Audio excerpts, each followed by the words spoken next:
Over the last couple of weeks, we've been speaking about finance and giving. You would have seen 2 weeks ago we spoke about how our giving was part of being a disciple, part of God's plan for us, and how our giving was a sign of our gratitude to God and also a demonstration of our trust in Him. And Father Emmett yet last week spoke about how we're to give joyfully and from the first fruits, from the first things, put that giving above everything else, all the other priorities. So you'll be happy to know that this is the last one, and I won't be speaking about giving and finance again for the rest of the year. Next year I'll maybe touch on it again, but this is it. You're safe from this point onwards afterwards.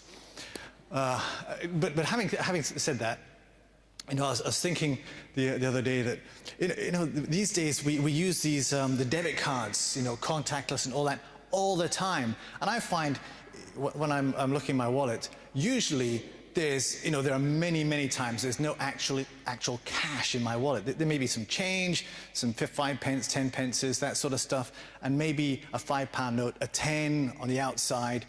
But a lot of the time, actual cash in the wallet, not a common thing. Does that kind of resonate with you guys? Is that your kind of is it just me? Okay, so you're fine, okay. So I'm just wondering, is anybody bucking that trend and carrying about £100 in their wallet, cash? You're carrying about £100, anybody else, and you're also anyone else? So a couple of people, can I ask you, could you give me that £100? Could you give it to me? Would you give it to me? Wonderful. Come on. Thanks.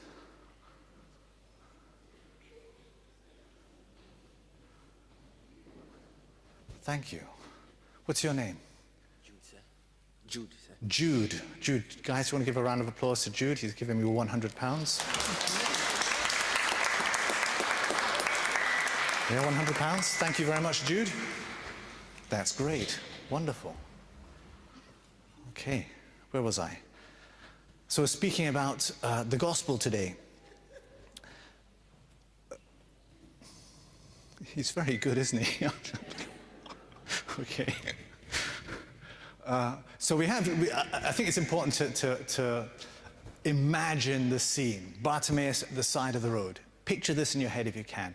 At the side of the road leading out of Jericho. And Jesus is coming out of Jericho, and he's surrounded by this large crowd and his disciples.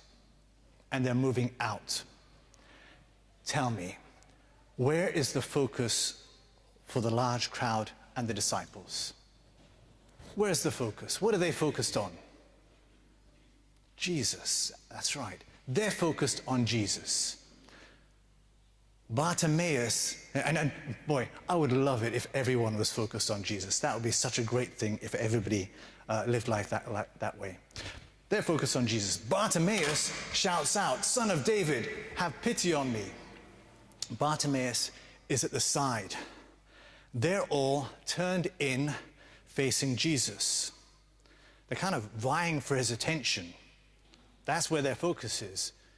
And here's Bartimaeus outside calling for Jesus' attention. And they do not like it. They turn to him and scold him and tell him to shut up. We're inside, we want Jesus' attention. You just stay out there, please.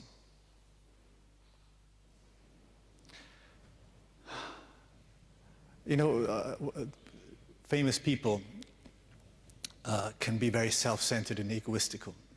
They just think of themselves. Thankfully, Jesus is not like that. And with this crowd pressing around him, demanding his attention, Jesus is still able to hear outside and look outside. He hears and sees Bartimaeus. He's always looking out and going out. Jesus is, in fact, a missionary, the eternal missionary, always going out, looking out. He leaves, he goes out of heaven to come to earth. He goes out of his home in Nazareth to Galilee and Judea and the cross. And he continues going out as this body, the body of Christ, from Jerusalem, Samaria, to the ends of the world. He is the eternal missionary. His disciples, not so much. They're focused on Jesus. And it's good to be focused on Jesus, and as a disciple, to learn what it is to learn more about God, to learn what it is to love God, to love Him. That's great. But we also have to have an eye out and love our neighbor. And so the disciples there with Jesus seem to have forgotten that. They've forgotten their mission. They are to be missionaries as well. And so Jesus has to stop and remind them, call him. That's what you're here for. Call him here to me. You and I are called to be missionary disciples, to go out and to call in. The question I have for you is, what are we calling people in to? Bartimaeus came in. He encountered Jesus. He was healed, and then he began to follow Jesus.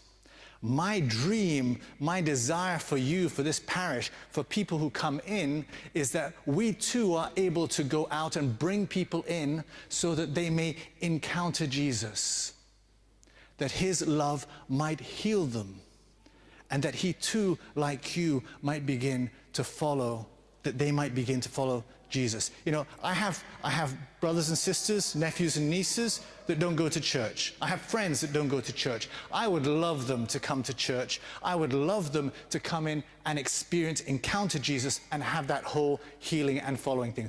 For me, that would be great. But most of the time, I would not invite them to Mass,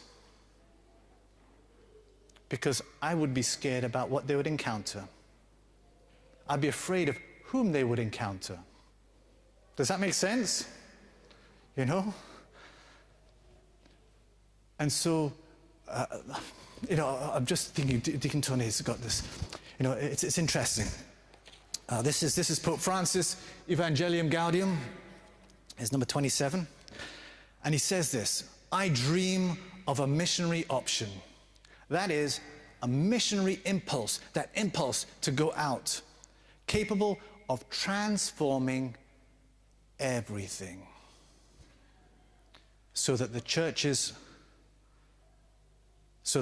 customs, ways of doing things, times and schedules, language and structures can be suitably channeled for the evangelization of today's world, rather than for her self-preservation.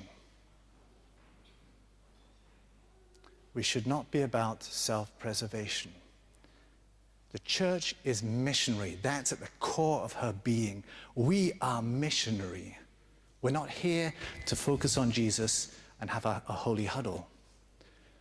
But Francis is saying that means that everything has to be suitably channeled for evangelization.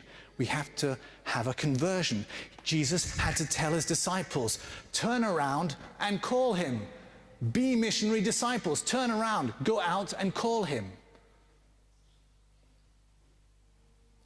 So they had to change their way of facing. And we as a church, to be missionary, we need to change. And we have been, but we need to continue that. So how have we been changing? And this is where it comes, where I'm talking about financing. Change needs financing. Our mission needs to be financed. When I arrived, before I got here, and many of you have been here longer than I have, two parish priests that I knew well, Father Chris and Father Stuart Brannan. They're both still alive, thank God. But when they were here, it was them and a part-time secretary in the parish. Those were the only two people really, that's the staff, parish priest, and they had here and other parishes to look after, with a lot of building work and other things to do. And when I knew them, and I'm sure that you all who knew them as well, they were just, every time you saw them, they were grey, exhausted, run ragged. They could not keep up with the work. It was too much. And I thought, when I come here, I do not want to, because they got sick. They got sick because of it. I thought, I do not want to end up like them. So we had 2 parishes, Sacred Heart as well, and that had massive construction issues, and so needing to meet with builders, architects, all these sort of things. Here also, I could not keep up. How are we going to change this? I had to find somebody who would do it for me so that I could focus on what a priest should be focusing on, the pastoral work with the people of God and transforming the parish. So we had to hire somebody. We've got Robin Harding, thank God, who's doing that for us. I don't have to worry about maintenance, projects, builders, all of that sort of stuff. We've also got employees. He looks after them for me because there's a lot of HR issues and contracts and all these sort of things. He does that. Thank God I don't have to worry about that. But we had to employ somebody to do that. The music, before I got here, there was a group, a courageous group of young people working to try to provide music for you with Ronnie, our organist. But we need, how important is music for our celebrations, folk? How important is music? Is it okay? Is it important, relatively important? Music is critical. If we have good music, that will change everything. So I thought we need to have good music. So I hired a music director who would be able to transform our music. Has the music changed here? I mean, for you who were here before I got here, before we had a music director, has it changed? What's the music like now? Great. And in the 6 p.m., that's changed as well, for those of you who've been there. Amazing. But we've had to employ to be able to focus on giving that time so that what you come in and experience is excellent. The sound system that we've got just now, when I came in, it was screeching and everything all the time. We've spent about £10,000, a little feedback just now, but we spent £10,000 to upgrade it so that you can hear clearly, so you can hear the readers clearly, so that everything would be crystal clear. Because of the way things are growing and developing, which is a fantastic sign, the church is becoming missionary and it's really starting to come alive, we've had to update it because what we've got now isn't enough. Sheila, our music director, she's got a heap of people. That place is full. She needs more microphones. We haven't got room on our system. The band here needs to expand. They haven't got room. So we've got to upgrade our system. That needs finance. And that's not to talk about the building, the work's there, so that we can make this when your friends and family come in, so that this place is beautiful. We want this place to look beautiful. That means we have to give so that this place can be amazing for people. The community itself, hymns are important. Homilies, I'm trying the best I can. And hospitality is a third thing. What people experience when they come here, that is key. This community, that's you. We're trying to help that, and you've seen that already, how we're trying to help our community to grow and become a community that is welcoming, that engages those from outside. That needs time and effort as well. So folks, we are to be a missionary church filled with missionary disciples, not focused only on Jesus himself, but those whom Jesus is calling to come to him. We want to be able to invite our friends, our families, those we know, to come in here and have that experience, to be healed, and to begin to follow Jesus. Oh, yeah, I forgot. You know that money that I borrowed from Jude? Thank you very much. I didn't borrow it from him. He gave it to me. You remember that? Yeah? Do you know why he found it so easy to give it to me? Because it was my money. I gave it to him before Mass. Yeah.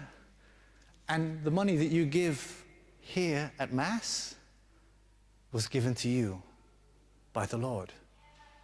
So you're just giving back what he's given you in the first place.